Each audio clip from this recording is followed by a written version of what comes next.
How do you build a house for God? Not a cathedral, not a temple carved into a mountainside. A tent. A portable tent designed to be assembled, disassembled, and carried across a desert by hand. No blueprints on paper, no power tools, no factory-cut lumber.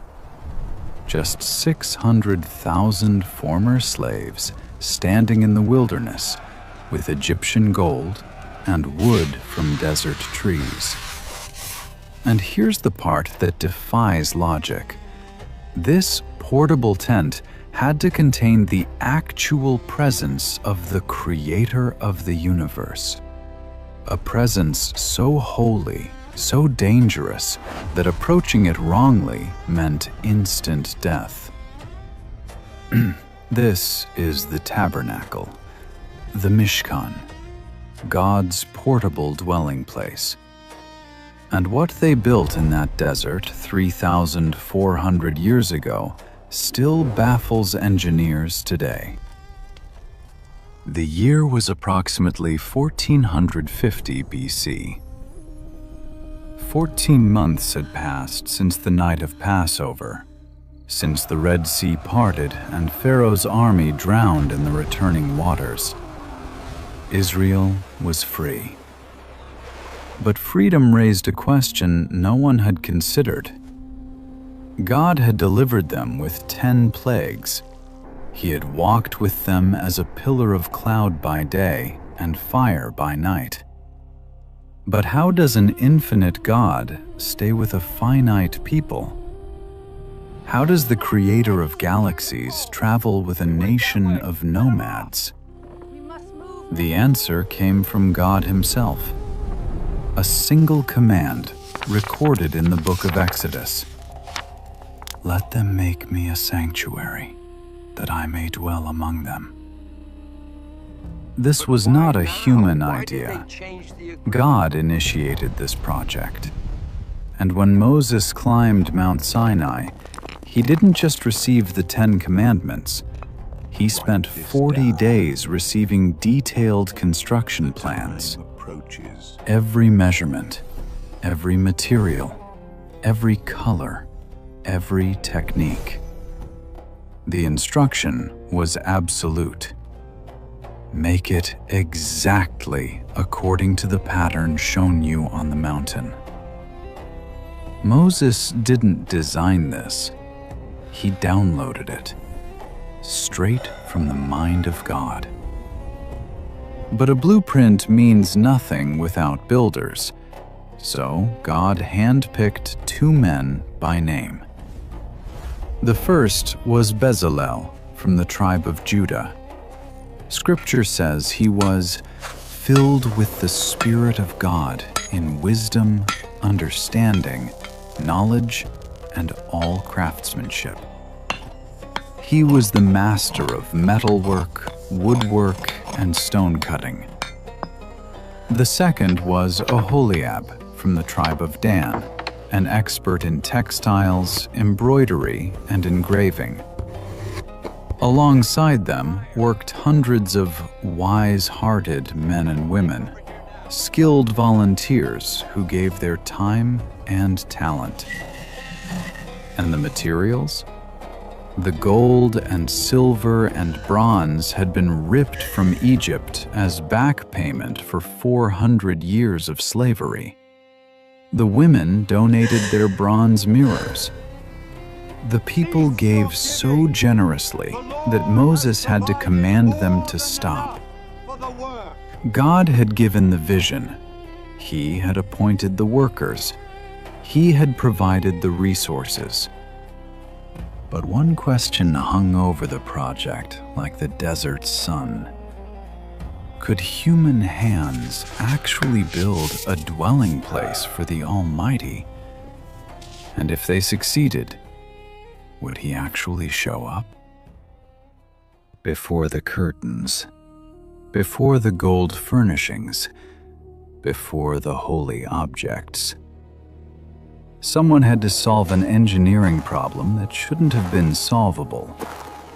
How do you build a rigid structure, 45 feet long, 15 feet wide, 15 feet tall, that can be disassembled by hand, carried by Levites across the wilderness, and reassembled without power tools? Over and over again, for 40 years. The solution was a modular frame system unlike anything the ancient world had seen. The foundation of this frame was 48 boards cut from acacia wood. Acacia was the only tree stubborn enough to grow in the Sinai desert. Dense grain, twisted fibers, virtually rot-proof. Each board stood 10 cubits tall, roughly 15 feet, and 1.5 cubits wide, about 27 inches. And every single board was completely overlaid with gold. 20 boards formed the south wall. 20 more formed the north. 8 boards, including 2 special corner pieces, formed the back wall on the west. The east side remained open as the entrance. But here is where the engineering becomes remarkable. At the bottom of each board were 2 projections called tenons, and each tenon fit precisely into a socket made of solid silver. 100 sockets in total. Each socket weighed 1 talent, 75 pounds of pure silver. Do the math. That's 7,500 pounds of silver just for the foundation, nearly 4 tons. Why so much weight at the bottom? Physics. All that mass concentrated at ground level created a low center of gravity. When desert winds screamed across the camp, those 15-foot boards didn't budge. They couldn't.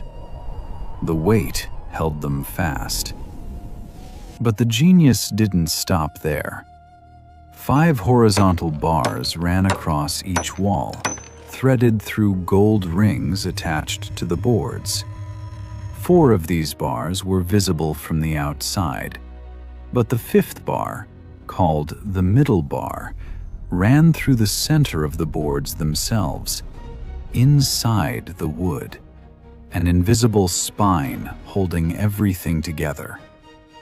You couldn't see it from outside, but without it, the walls would have buckled. Imagine the sound.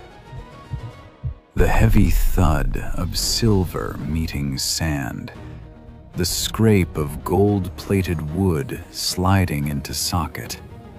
48 boards rising from the desert floor like golden walls materializing from nothing. And here's what most people miss. Those silver sockets came from the census ransom money. Every Israelite man had paid a half shekel to redeem his life. That silver was melted down and cast into the foundation. The entire structure literally stood on redemption. No board touched the ground directly. Every piece rested on the price paid for human souls. The skeleton was up. 48 golden boards standing on silver feet, locked together by hidden bars. But bones need skin. And what came next would transform this gleaming frame into something that looked, from the outside, almost ordinary. The tabernacle didn't have one roof, it had 4, layered on top of each other like skin over muscle over bone. Each layer served a physical purpose, but each layer also told a story. The innermost layer was the most beautiful thing in the entire structure. 10 curtains of fine twisted linen woven with threads of blue, purple, and scarlet against brilliant white.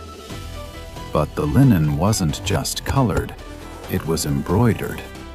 Cherubim, angelic figures, were stitched into the fabric by the hands of master craftsmen. This was the ceiling the priests saw when they looked up. Angels woven into fabric. Heaven stretched overhead. The 10 curtains were joined together by 50 golden clasps, forming one continuous canopy. The second layer was goat hair. 11 curtains, slightly longer than the first layer, joined by bronze clasps instead of gold. We're moving outward now, away from the glory.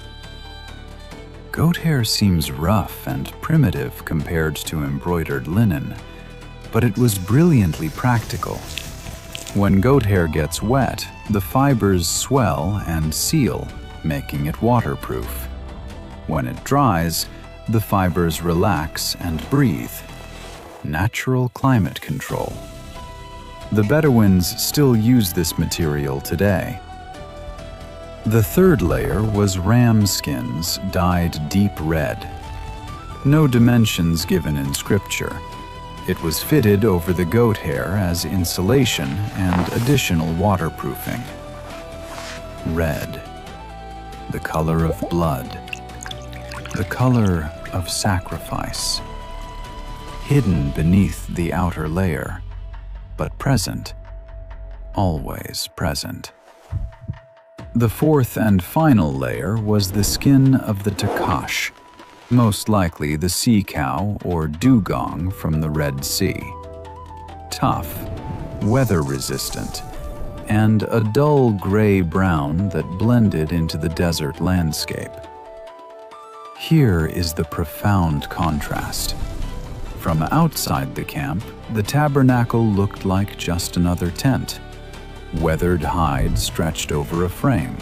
Nothing special, nothing remarkable.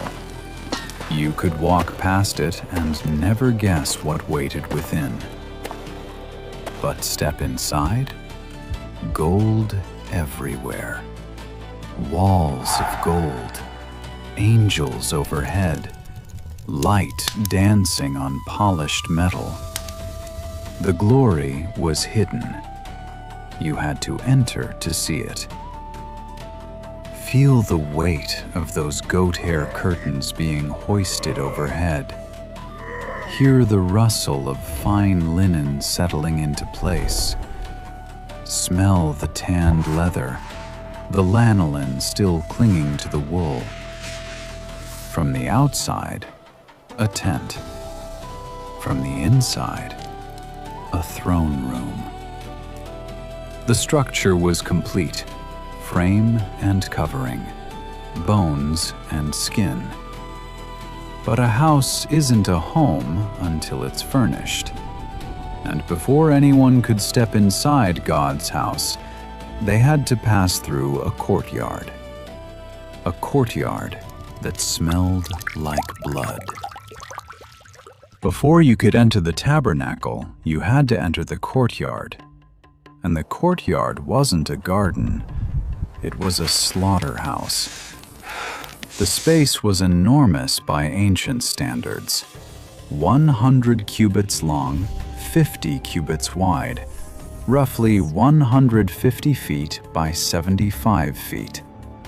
A fence of white linen curtains, 7.5 feet tall, enclosed the entire area, hung on 60 bronze pillars with silver tops.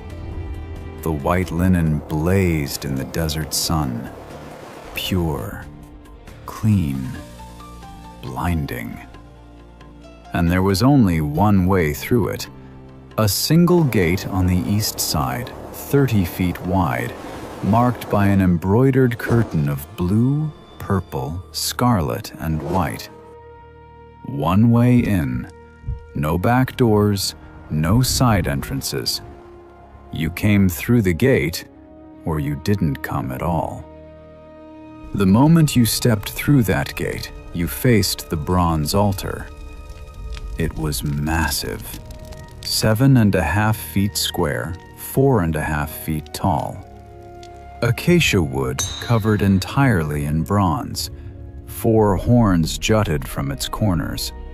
A bronze grating sat inside, holding the sacrifices while ash fell to the chamber below. This is where animals died. Every single day. Lambs, bulls, goats. Blood poured out on the horns. Fat sizzled on the grate. Smoke rose constantly toward heaven. The message was impossible to miss. You cannot approach God without sacrifice. Something has to die. Past the altar stood the bronze laver, a large basin filled with water positioned between the altar and the tabernacle entrance. And here is a detail that always stops me. The laver was made entirely from the bronze mirrors donated by the women who served at the entrance of the tent of meeting. Think about that.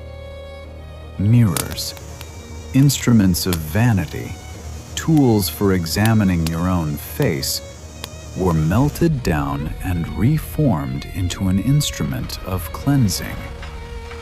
The women traded seeing themselves for the priest's purity. The priests were commanded to wash their hands and feet at this laver before entering the holy place. The instruction was absolute: wash or die. Breathe in the air of that courtyard, the metallic tang of blood, the smoke of burning fat, the sizzle of flesh meeting flame. This isn't beautiful. This is brutal. This is the cost of coming close to a holy God. Sacrifice, then cleansing. Then, and only then, could you approach the door. You've passed the altar. Blood has been shed. You've washed at the laver. Your hands are clean. Ahead of you, 5 pillars covered in gold frame an embroidered curtain rippling in the desert wind. Beyond that curtain lies the holy place, and only priests may enter. 5 pillars of acacia wood covered in gold mark the entrance. But notice something subtle. These pillars stand on bronze sockets, not silver. A transition point. You're leaving the courtyard of bronze and stepping into the dwelling of gold. Push past the embroidered screen and step inside. The temperature drops. The sounds of the camp, the animals, the children, the commerce, all of it disappears. There are no windows here, no natural light. The only illumination comes from 7 flames burning on solid gold. The room stretches 30 feet long, 15 feet wide, 15 feet high. Gold-covered walls surround you on every side, and overhead, the linen ceiling with its embroidered cherubim makes you feel as if heaven itself is watching. To your left, on the south side, stands the golden lampstand, the menorah. 1 talent of pure gold, 75 pounds, hammered from a single piece of metal, not cast in a mold, not assembled from parts, beaten into shape by human hands, guided by divine design. A central shaft rises with 6 branches extending from it, 3 on each side. 7 lamps in total. Each branch is decorated with almond blossoms, buds, and flowers. The lamps burn pure beaten olive oil, and they never go out. Tended every morning, lit every evening. This is the only light source in the room. 7 flames dancing, reflecting off golden walls, casting flickering shadows across the space. To your right, on the north side, stands the table of showbread, acacia wood covered in gold with a decorative molding around the edge. 12 loaves of bread rest on its surface at all times, 1 loaf for each tribe of Israel. Every Sabbath, the priests replace the old bread with fresh loaves and eat what has been removed. This is the bread of the presence, literally the face bread. All of Israel represented before God's face every single day. Directly ahead, positioned at the center of the room, just before the great veil, stands the altar of incense. The smallest of the altars, just 18 inches square and 3 feet tall. Acacia wood overlaid with gold, with 4 golden horns at its corners. Every morning and every evening, the priest burns a special incense on this altar. The recipe is sacred, its formula given by God Himself and forbidden for any other use. The smoke rises, drifts toward the massive curtain ahead, and curls under its edges toward the presence beyond. Stand there for a moment. Gold everywhere. Walls, lampstand, table, altar. 7 flames casting shadows that dance and flicker. The smell of incense thick in the still air. And ahead of you, a curtain, massive, heavy, embroidered with cherubim in blue, purple, and scarlet. Guardian angels woven into fabric, blocking the way forward. Beyond that curtain is the most dangerous room on earth, and you are not permitted to go. For 364 days a year, this is as far as anyone went. Even the high priest stopped here. But once a year, just once, one man would gather his courage, take blood in his hands, fill the room with incense smoke, and push past that curtain into the presence of the Almighty. What waited behind the veil? The veil was the final barrier, the last line between humanity and divinity. The same material as the inner ceiling, blue, purple, scarlet threads woven into fine white linen, with cherubim embroidered across its surface. Guardian angels, woven sentinels blocking the way, just as cherubim had guarded the entrance to Eden after the fall. The veil hung from 4 pillars covered in gold. But notice this. These pillars stand on silver sockets, not bronze like the entrance to the holy place. Silver, the metal of redemption. The closer you get to God's presence, the more precious the foundation. Beyond the veil lies a perfect cube, 10 cubits by 10 cubits by 10 cubits, 15 feet in every direction, and it is utterly dark.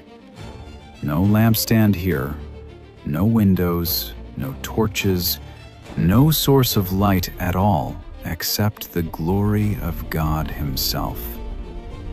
Inside this darkness sits one piece of furniture, the Ark of the Covenant. A chest of acacia wood covered in gold inside and out, 2.5 cubits long, 1.5 cubits wide, 1.5 cubits tall. Gold molding around its rim. 4 gold rings at the corners through which gold-covered poles are inserted.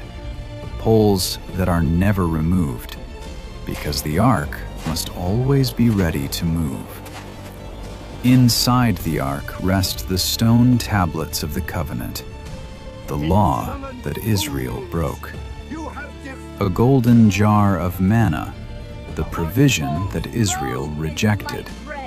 And later, Aaron's rod that budded, the authority that Israel challenged. Everything inside that chest represented human failure, broken commands, rejected grace, questioned leadership, all of it sealed away under the lid. But the lid is no ordinary cover. The mercy seat, solid gold, not gold over wood like everything else, pure gold, beaten into shape, and rising from each end 2 cherubim hammered from the same single piece, facing each other. Their wings stretch upward and inward until the tips touch overhead. Their faces look down, always down, gazing at the space between them. That space, on that golden lid between those 2 angels, that was the place. The one place in the entire universe where God promised to meet with Moses, where his voice would speak, where his presence would dwell. This was his throne on earth, the intersection of heaven and sand. No one decorated this room. No one cleaned it. No one entered it except one day a year, and even then, only the high priest, and only with blood in one hand and incense in the other. The smoke would fill the space first, hiding the mercy seat, so the priest wouldn't see God's glory directly and die. Then he would sprinkle blood on the lid, on top of the broken law, covering human failure with evidence of sacrifice. There was no furniture to dust, no lamps to trim, just the ark, just the angels, just the darkness and the presence. This was the room where heaven touched earth, where the creator of galaxies compressed his glory into a space the size of a small bedroom. And between 2 golden angels on a throne made by human hands, God sat, waiting for the one day a year when blood would cover sin and a priest would survive his presence. The framework was built, the coverings were stretched, the furniture was placed, the courtyard was enclosed. Every socket, every bar, every curtain, everything was in position. The tabernacle was complete. But one question remained. Would he come? The first day of the first month of the 2nd year. 14 months since the night death passed over Egypt. 1 year since the people stood trembling at the base of Sinai, while thunder rolled and the mountain burned. And now, finally, the work was finished. Moses himself performed the final assembly, not